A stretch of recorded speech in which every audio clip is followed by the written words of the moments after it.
Okay, I'm back for another review of Only Murders in the Building, Season 1, Episode 2. I still don't know the title.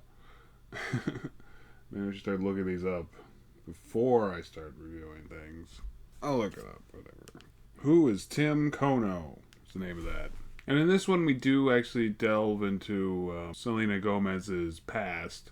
And we see more of her character in this one. But she's still kind of mysterious, and I still kind of suspect her. But I think that's the point. It's kind of set up so she's the red herring, and I think at the end of the episode, it's like confirmed at the end of the episode that it's probably not her, but that kind of makes me suspect her even more. But I think I'm just like really genre savvy when it comes to mysteries, or most film genres, really.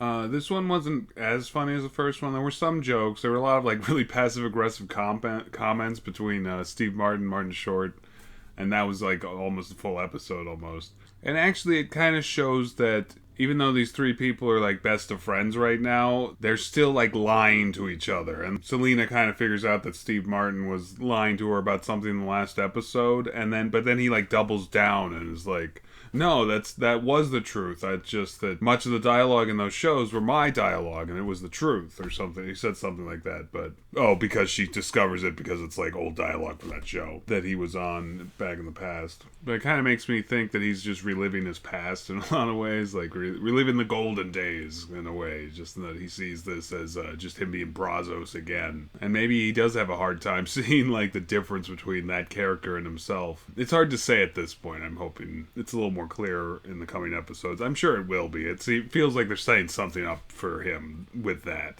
Similar with Martin Short, it feels like he's just trying to be a director again and like get back, because he like directs, like at one point somebody's crying and like he's like, could you be a little less sad, and as you said, and say that again, and like just interviewing people, but like giving them direction as he's doing it, like, could you do this a little better? But unlike Steve Martin, it doesn't feel like he's reliving the glory days or something. It feels more like he's like rediscovering his passion. And I really like that about his character, and I hope that it continues to make me laugh. Even though it is like very character-oriented, it's still part of the humor, I think. I think I made the same comparison to like Ghostbusters and when I was talking about Suicide Squad. And it's kind of like that. I mean, the humor anyway, just that the humor comes from the characters just being themselves, basically, and that they don't realize that they're as ridiculous as they are. But they are really funny because of that. Not so much Selena Gomez. I guess she's more of the straight man or straight woman. Do you call them straight women? If they're just the straight man in a comedy sketch? I don't know. At least so far, there hasn't been a lot of humor coming from her. More mystery. She's maybe the most detective-y of the three of them. Even though like Steve Martin's trying to be Brazos, his detective character and everything, he's definitely not that person. He just seems to like he's just having a good time. And same with Martin Short. He's just like trying to make this podcast as interesting as it can be. And I am enjoying it. I think it is trying to do... I haven't listened to any true crime podcasts, so I don't know. But I think it is trying to like keep the feel of a true crime podcast or something like that. Or keep the flow of one. Because they even mentioned at the beginning of this episode that second episode, it always makes you feel something for the victim. And even though like the victim, it like every time it flashes back to his past is just showing how much of a jerk he was, it still shows us his life to some degree. Even though it doesn't like completely show his life surrounding this mystery, it does show where he came from. And if that is how the podcast worked, like they say in the episode, then they definitely did that. Though I definitely didn't feel sympathy for him for dying or anything. He felt like someone who didn't deserve to die, but definitely didn't make many friends while he was alive. But I do feel this was a very good episode. Not quite as strong as the first one.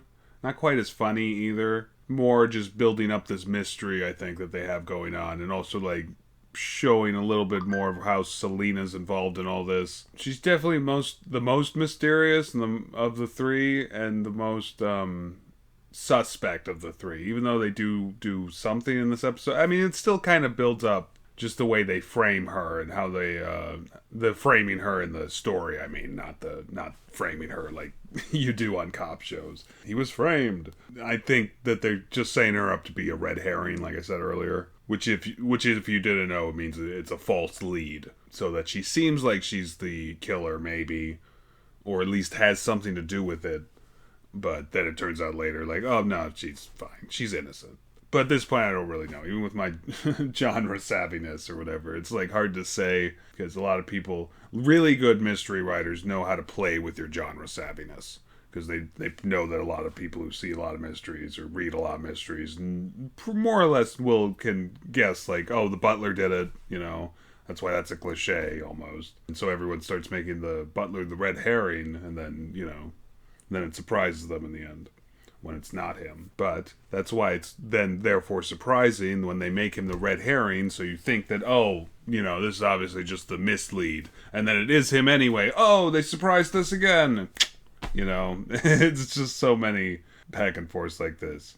So unless this is a mislead of a red herring of a red herring of a mislead, I won't be surprised.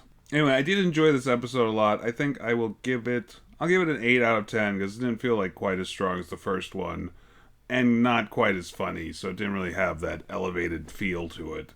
It did build the mystery up a bit more, which I do appreciate, but I kind of feel like the first episode already did that, so just kind of like doing it a bit more, you know. It still had some good scenes. I feel like the cinematography was once again something else. They also did this really cool transition where it goes from a still picture to an animation and then faded into real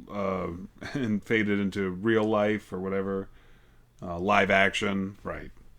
And that was really cool. And there was really cool things in it, but not quite as strong and not quite as funny as the first episode. So yeah, 8 out of 10, that seems about fair for this episode, and I hope I know a little bit more by next episode what the hell's really going on. I mean, that's almost a guarantee. Otherwise, the showmakers aren't doing their job right. This episode is about other people on the other side of the city. For no reason. You see them shopping for bread. They have a really hard time getting that bread. I don't know what I'm talking about. Alright, well, like and subscribe, please, and ring the bell, and write some comments. Tell me what you want me to review, if you want to review anything. And I'll see you tomorrow, maybe.